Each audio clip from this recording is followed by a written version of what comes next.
Hello and welcome back to Callum Whines About Textbooks. We have already covered political parties and the dignified part of the British system, so it seems only fair that we now cover the efficient. The British Parliament is the mother of parliaments, as most other parliamentary democracies derive their system from ours, owing to the fact that we beat everyone else in the great game of conquering a third of the planet and bringing British civilization to the locals, which includes the Parliament, made up of two houses, the Commons for the commoners and the Lords for the Lords. As commoners, we shall see to our house first, the purpose of which was described by William Gladstone, quote, "Your business is not to govern the country, but it is, if you think fit, to call to account those who do govern it." Some will complain that the ancient nature of Parliament makes it less legitimate to rule than some planned political systems. The Parliament was not created by some monkey who was convinced he had the big brain needed to create a system that was perfect. It was created from custom which stood the test of time. Quote, "It was derived not from first principles or some grand design, but from the king's need to raise more money. Its essential and historical established position had been that of a reactive or policy-influencing assembly. In the 14th century, the king accepted that taxes should not be levied without the assent of Parliament. The giving of such assent was variously withheld until the king responded to petitions requesting a redress of grievances. At the same time, Parliament began to take an interest in how money was spent and began to look at actions of public servants. It became, in a rather haphazard way, a body for the critical scrutiny of government. This is the historical mission of the Commons, not to rule the nation as it sees fit because it can amass votes, but influencing policy through the free speech of debate. The Crown and its ministers are the government, and the Commons is there to scrutinise them freely. Literally. The only place in Britain with legally protected rights to free speech is an MP in the chamber, referred to as parliamentary privilege. This leads to some funny circumstances. In 2011, a gagging order was issued with a super injunction by Ryan Giggs to cover up the fact that he had cheated on his wife with some slappers. He even took legal action against Twitter.com for letting his name trend. Newspapers could not report what had happened or who had taken this super injunction, which obviously censored them. So an MP just named him in Parliament to end all of this nonsense. With about 75,000 people having named Ryan Giggs on Twitter, it's obviously impracticable to imprison them all. Getting back to the Commons, however. It wasn't always elected. The earliest official parliament could be called the Blessed Parliament of 1604, the one that the Catholic tried to blow up.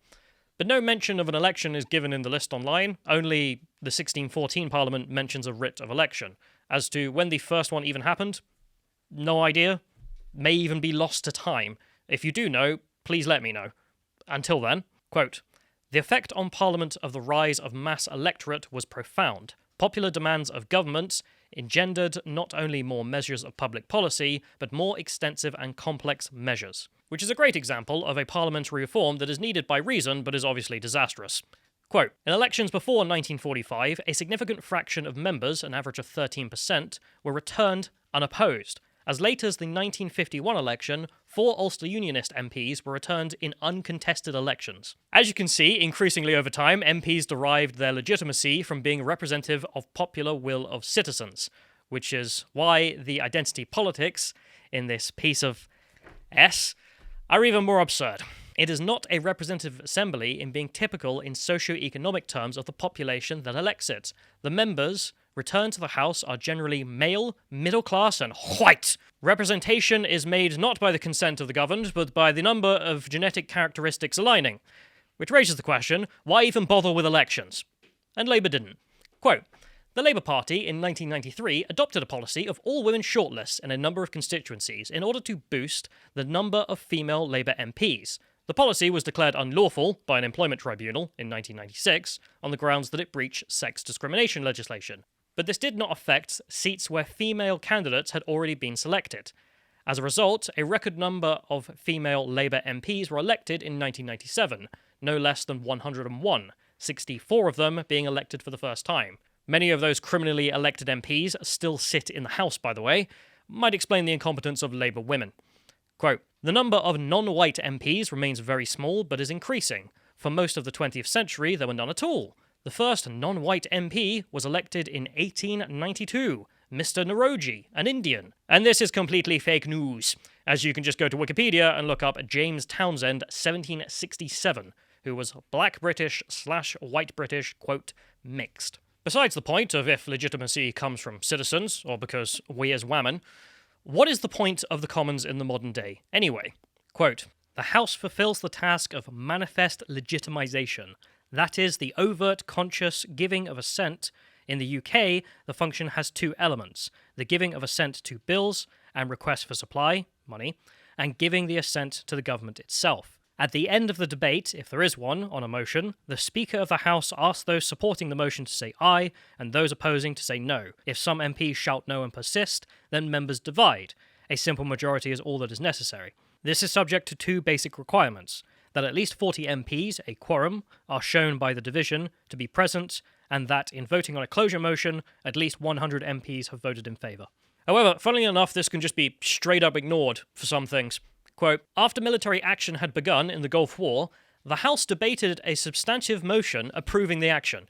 Like, they were debating the war while Schwarzkopf was lecturing on the liberation of Kuwait City. As far as Saddam Hussein being a great military strategist, he is neither a strategist, nor is he schooled in the operational art, nor is he a tactician, nor is he a general, nor is he a soldier.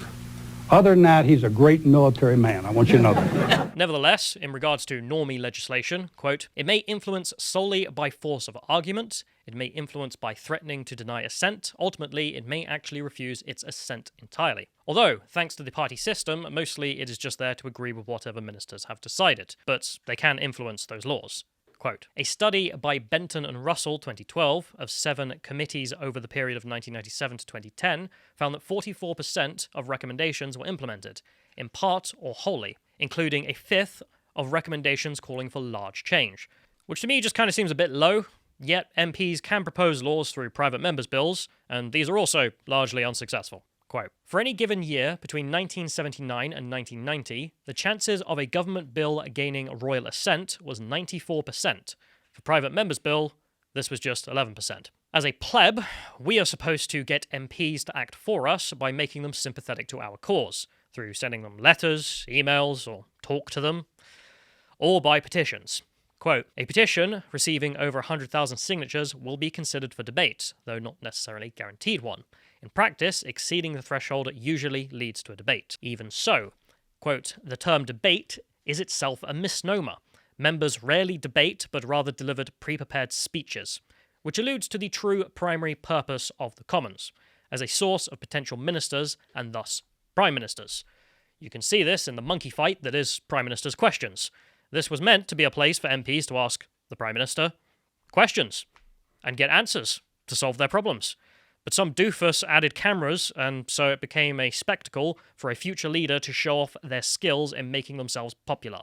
Quote, some members view the proceedings, especially Prime Minister's question time, as a farce. As one MP recorded, the Commons is also a crucible, in which members' mettle is proven and their arguments tested. The US Congress enjoys no monopoly on recruitment to the executive office. The UK Parliament does have such a monopoly. The Commons is for making ministers of the Crown.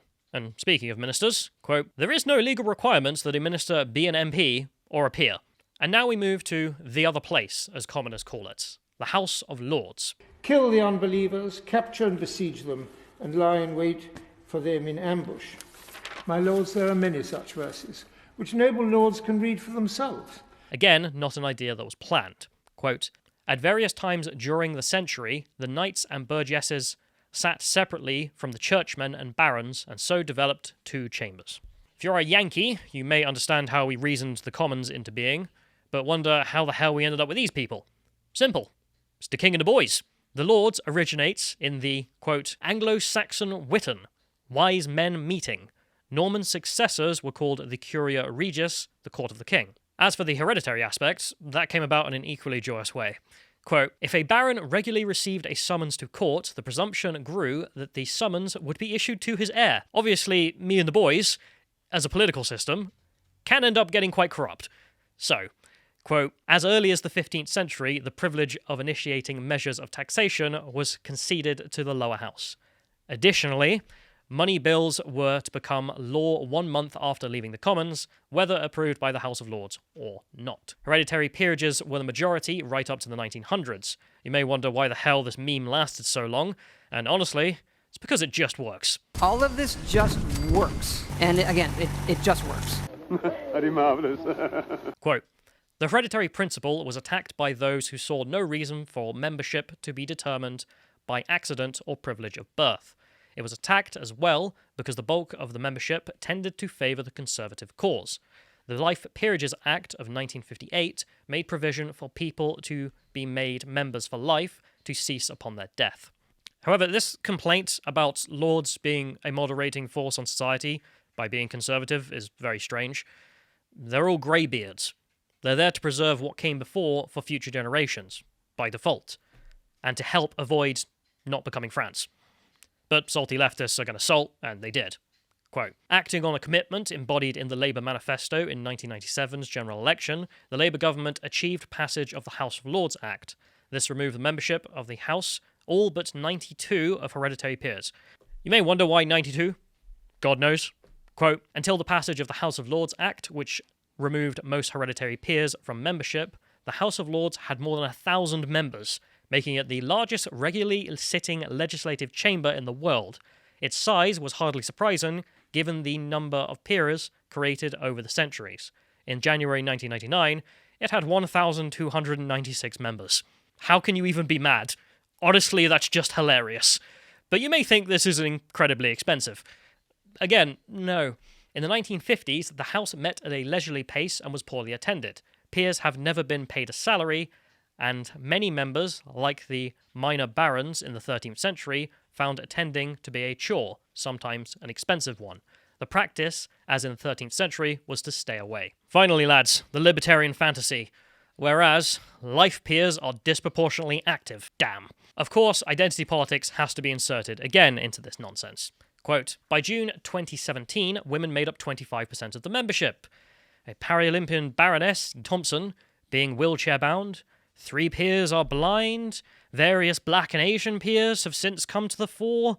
There are also now several openly gay peers. Maybe one day even the first blind, wheelchair-bound black gay woman." The nice thing about identitarian left politics is that they do have to reach eventually into the crevices of intersectionality. One of the first black male councillors in Islington in over 3 years. As for what the Lords actually does, quote, "Although the government is normally assured of getting bills through the House, it is not necessarily guaranteed in getting them through in the form that it wants them. It is therefore prudent to have ministers in the Lords in order to explain bills and to marshal support. However, they will unlikely block anything the public actually voted for in the general election, thanks to the Salisbury Convention. Anything that the government had in its manifesto, the Lords will honour and will not vote down. But the coolest thing about this unelected system is it creates a place for political incorrectness. Some think that is correct, but considered politically disadvantageous to say. And it can be said here because there's nothing to lose. Quote, "The House may thus debate issues of concern to particular groups in society that MPs are not willing to address. Formally, it is not a function the House is expected to fulfil. Indeed, according to Erskine May, the Parliamentary Bible on procedure, Lords may indicate that an outside body agrees with the substance of their views, but they should avoid creating the impression that they are speaking as representatives of outside bodies. Thus, not only should the House not be a representative assembly, it should also avoid giving the impression of being one. Which is why I'm left with the question, why does anyone waste their life complaining about the unelected Lords, whilst the executive remains also directly unelected? You could say it's anti-democratic, sure, but it doesn't really do any damage. So who cares? This is evidenced by the fact that it has survived over 1,000 years. It causes so little damage that rarely does anyone even care enough to reform the damn place. After all, the Crown's ministers are also unelected. Anyway, that's that. Sorry for the delay. I did have some tickets to go to Parliament and get photos for this project, specifically the carpets that segregate whose space is whose, and that the monarchy can only go where there is a blue carpet, which is amazing. But then my tickets got cancelled due to COVID. Still, saved the trip to Londonistan, I suppose.